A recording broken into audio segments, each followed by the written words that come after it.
Good morning, good morning. As you can see, it is foggy out here. We got Ollie in the background. And it rained a little bit last night, but not too much. You can still see the fog. But we don't have any rain today, so we're going to fire up Big Bertha because that is a smoker that the briskets and pork butts are going to go on. We have our catering, or pop-up rather, tomorrow, 11 o'clock service. So we're going to put the briskets on now. It's about 7 a.m. They should finish between 7 and 10 p.m. Okay? Probably about 7 p.m. Yeah, it should finish about 7 p.m. So 12-hour cook. And then we're going to let it rest for 16 hours. And it'll be ready to slice into for service at 11. So we're going to go ahead and fire this thing up. Let it get hot. And then I'm going to go trim the briskets and the pork butts.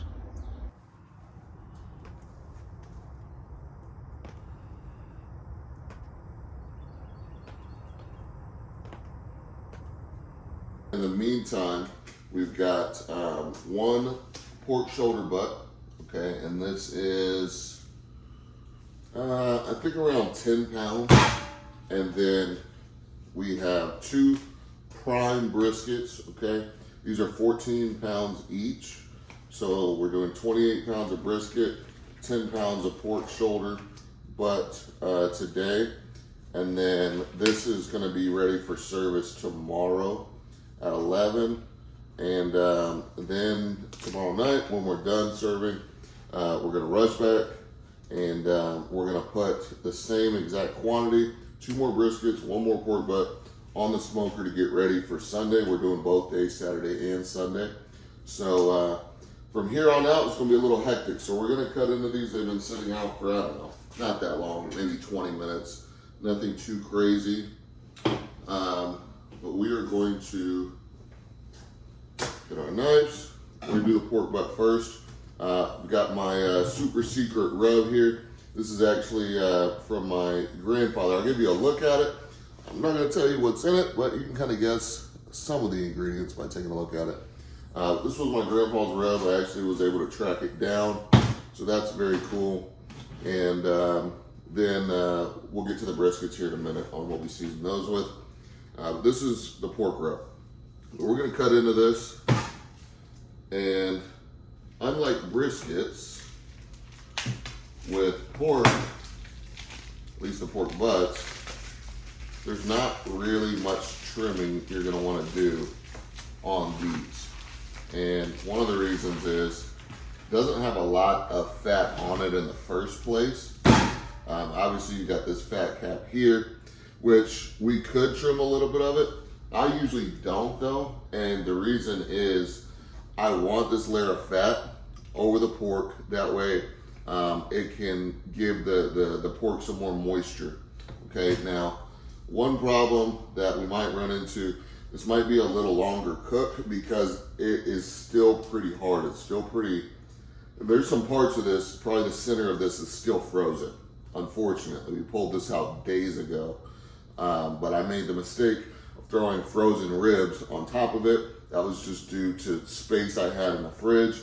So this didn't thaw all the way, but that might be okay because the briskets are definitely traditionally going to take longer than the pork butt. But since it is a little frozen, maybe they'll finish around the same time. We'll see. Now, as a binder, guys, I do not use mustard, mayonnaise, oil, anything like that. I have a lot of reasons for not using that I may talk about in a later video.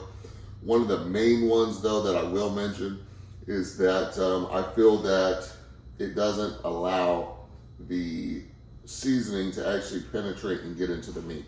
It's just like a layer over the meat, because whenever you put oil, oil and water don't mix. And in your meat, you've got a lot of moisture, a lot of water content, just like in our bodies, we have a lot of water. And so when you put that oil on top of the meat, I feel as if it creates kind of a protective barrier around the meat. And then you season on top of that. And so you're really just touching the surface of it with your rub. So what do I use? I use warm water in a spray bottle. So I'm just gonna spray this down a little bit. Okay, it doesn't have to be a crazy amount, just enough to get the meat moist and tacky. Okay, and we use warm water not hot, but warm water, because the meat is cold. It's coming out of the fridge usually, right? And we want to make sure that we can heat that fat and muscle and that meat up, because if we don't, then it's not going to stick. If you ever try to, you know, season something that just came out of the fridge or the freezer, usually the rub just falls right off. But as you can see, just by the hot water, we're getting this rub to stick really, really well. Okay? And so that's kind of proof there that you don't really need like a mustard binder. If you want to do one, it's not the end of the world. But I'm definitely not the type of guy who says, oh, there's only one way to do something. You know, I think everyone's going to have their way of doing things, and that's fine, based on their experience.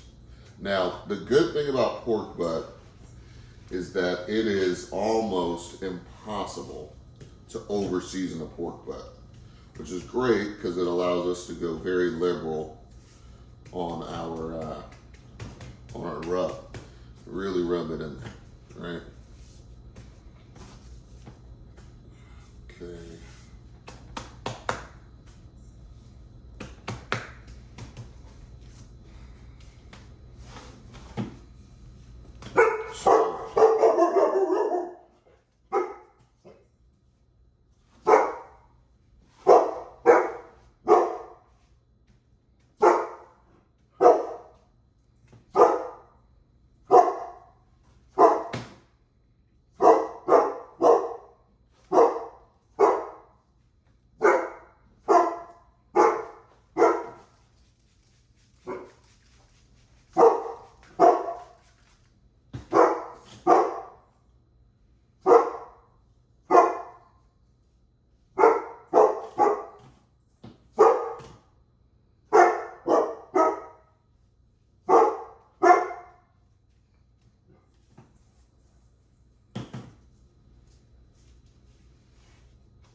All right, now another tip is to let the meat that you have just put your dry rub on sit out for a little bit before you put it on the smoker.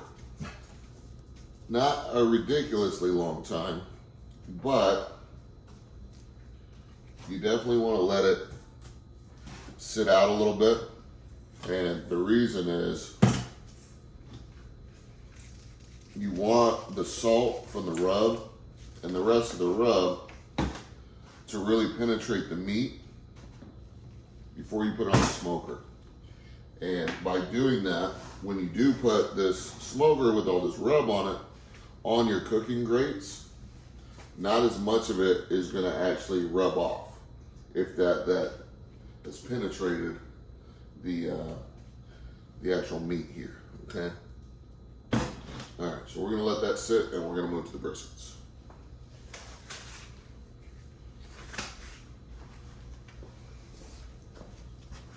So we have got two 14-pound briskets that we are about to trim, season, and put on the smoker. So let's go ahead and get into it. These are prime briskets, and I'm pretty excited because, to tell you the truth, this is actually this will be the first prime briskets that I've ever smoked. I've smoked some choice, obviously from the grocery store. The last couple of months I've been trying to test out my recipes and methods and stuff like that, and didn't want to spend the money on the prime for testing purposes. But I can already tell right off the bat a big difference, okay? And definitely gonna have to do a lot more trimming than I have in the past. But what I like to do is just kind of pinch this fat, okay? And this is still pretty cold, so this fat should be pretty solid, pretty hard, pretty easy to cut through, okay? But we're gonna cut this off. You know, that's extra, it's meat, but it's gonna burn. We'll grab a bowl real quick, because what we're gonna end up doing is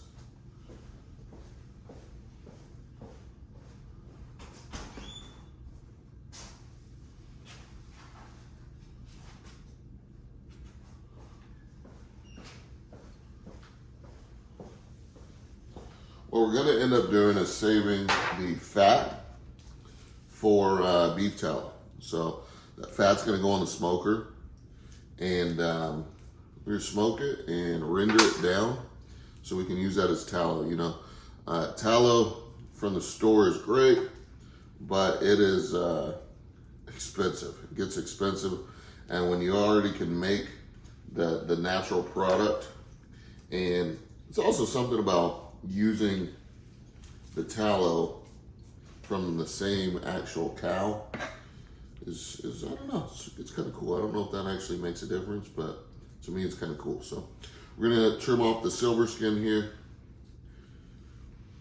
and obviously the fat, and I'm gonna come back to you when this is done. Not gonna really give a tutorial on how to trim this. You'll see the end result.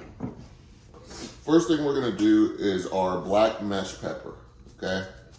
And you do not want to go light on this, okay? Pepper is what's gonna give you your bark for your brisket. So the heavier you go, the darker your bark and the more coverage you're probably gonna get on your bark, okay? So yeah, I mean, I do not really go light on pepper on my brisket. It's very, very hard to over season a brisket because it's so big and there's so much meat. Only thing I would be careful on as far as over seasoning would be when you're using your salt. But pepper, you really shouldn't have an issue with over seasoning. And what I'm probably gonna end up doing is going over this with another pass of pepper. I know people are looking at this video right now like, hey, how much pepper is he gonna put on there? But it's important to getting a good bark and having a good taste. You know, we're not gonna season this with a bunch of different seasonings. We don't have any special secret rubs for our brisket. What I use is 16 mesh black pepper, and that goes on first. It's very important that goes on first.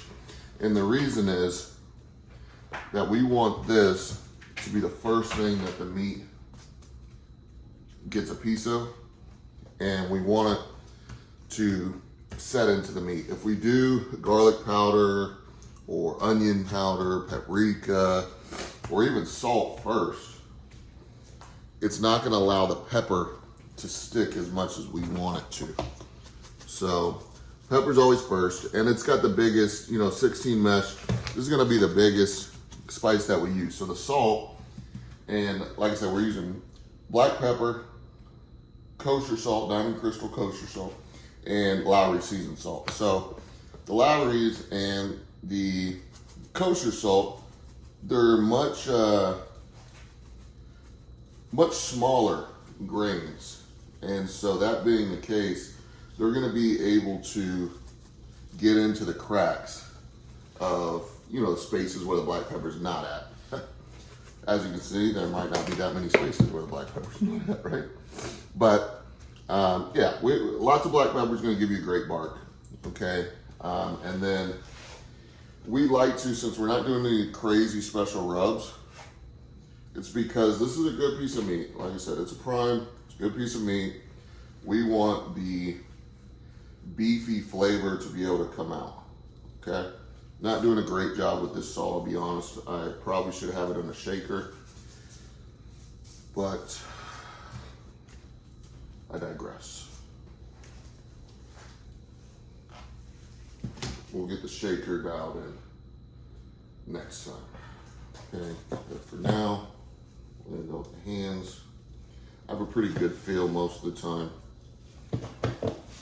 for seasoning as far as how much and where to put it. Okay. Like I said, I learned how to barbecue from my grandfather. He passed away in 2016. His name was Kirby. That's why I named the business Kirby's Barbecue. And I paid attention back then. I learned a lot. But I definitely, over the last couple months, have been studying kind of all the big dogs in Texas and learning what they do, visiting their restaurants and whatnot. So I say that to tell you that I am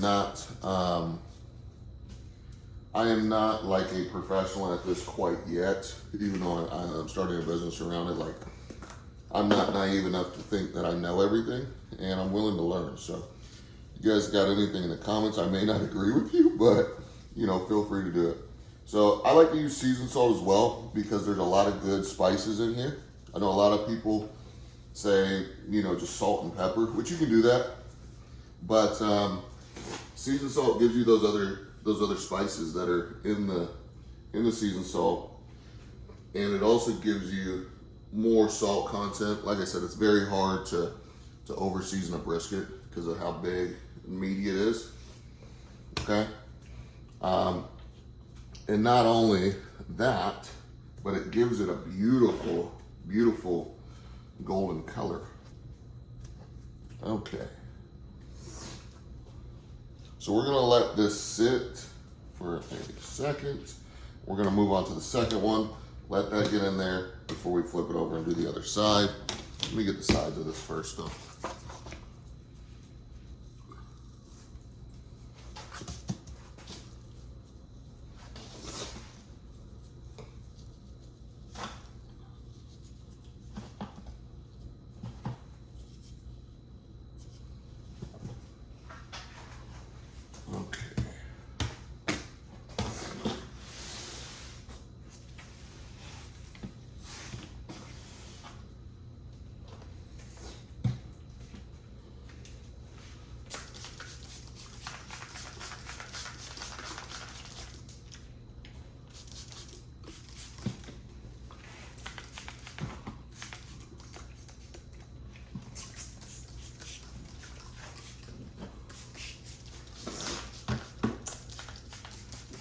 And guys, like I said, that water just really helps it stick to it. And as you can see, man, this is beautifully rubbed there. I mean, I don't think I could do a better job on that rub. That's exactly the look that I want. So we're gonna go in with our pepper. Once again, very heavy.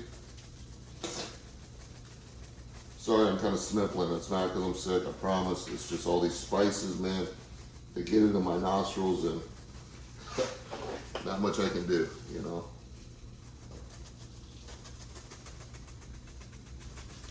Son, you're using too much pepper. No. I promise you, in the final product, it's gonna make the bark look amazing. It's gonna give it a really good taste. I'm sure some people from all over the United States, probably the world, are gonna see this video. And in Texas, my fellow Texans can attest to this in the comments, but in Texas, we love a good black pepper and we love a good bark on our briskets, okay? To be honest, you know, a close second to how the brisket tastes is how it looks.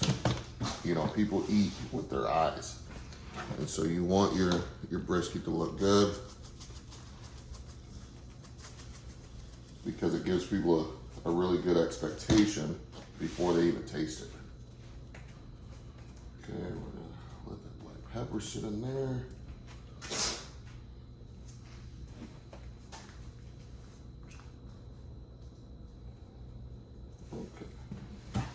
We'll try to do a better job salting this than we did the other one.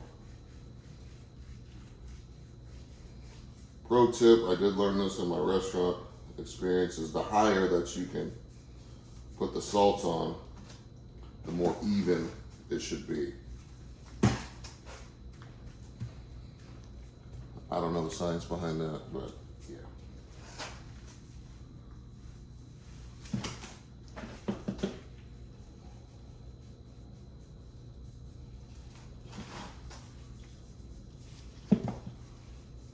So this event for tomorrow is kind of like a launch event for friends and family. So nothing too crazy, I guess, but this will be my biggest cook that I've done. I'm expecting probably about 100 people between friends and family over the course of the next couple days, Saturday, Sunday. So yeah, we got about 90 pounds of meat, so that should be enough to feed everybody over those 2 days. Okay, we're gonna go in with our seasoned salt. Once again, very hard to over season. I mean, it's possible, but I've never done it, so.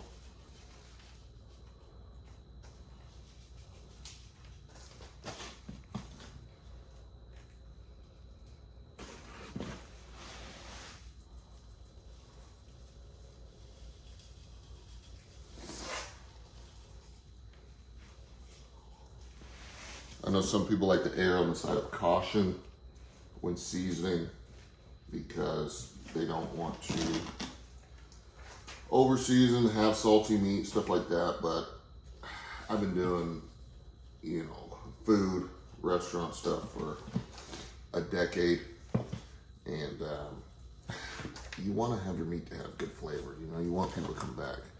You're always going to have people who think, well, most of the time, you may have people who think your food's too salty sometimes, but a lot of people, that's just going to send off some dopamine into their system, and they're really going to enjoy the flavor of what you produce. So, all right, those look good to me. On that side, I'm going to let this sit for a little bit and come back and season the fat side, the presentation side. All right, so the briskets are on, the pork butt is on.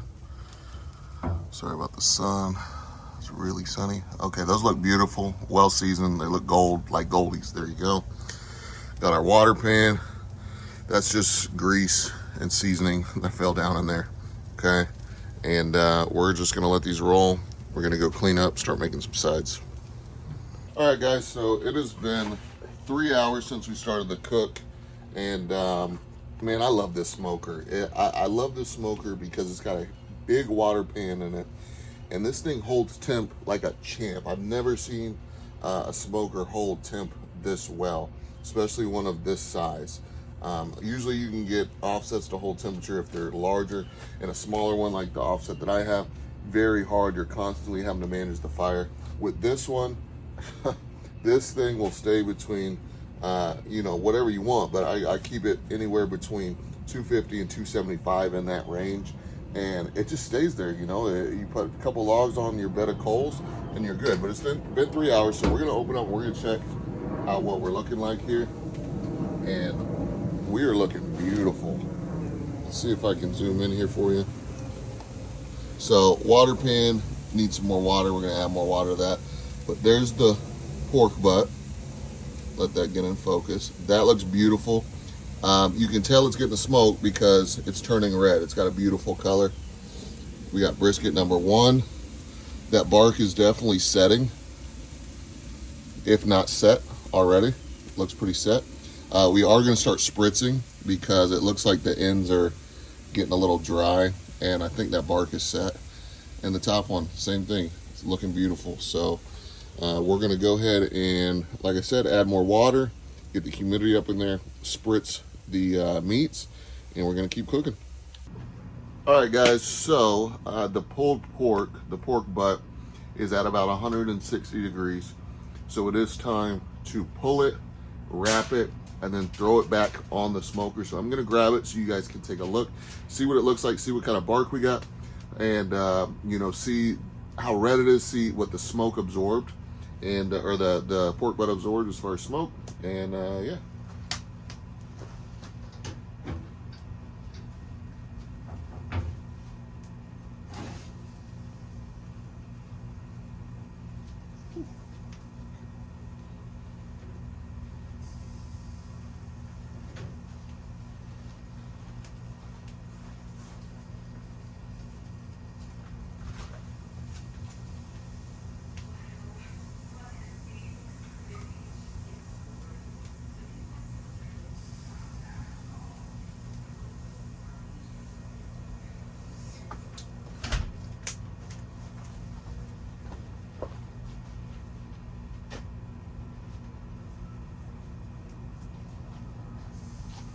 Alrighty, look at that. Look at that. So, zoom in on this. So obviously we got a lot of smoke in this over the last, let's see, we put it on at 8:30. It is now about 3:30, so good 5.5 hours or so. And it's looking pretty. So we're gonna wrap it, and yeah, stay tuned.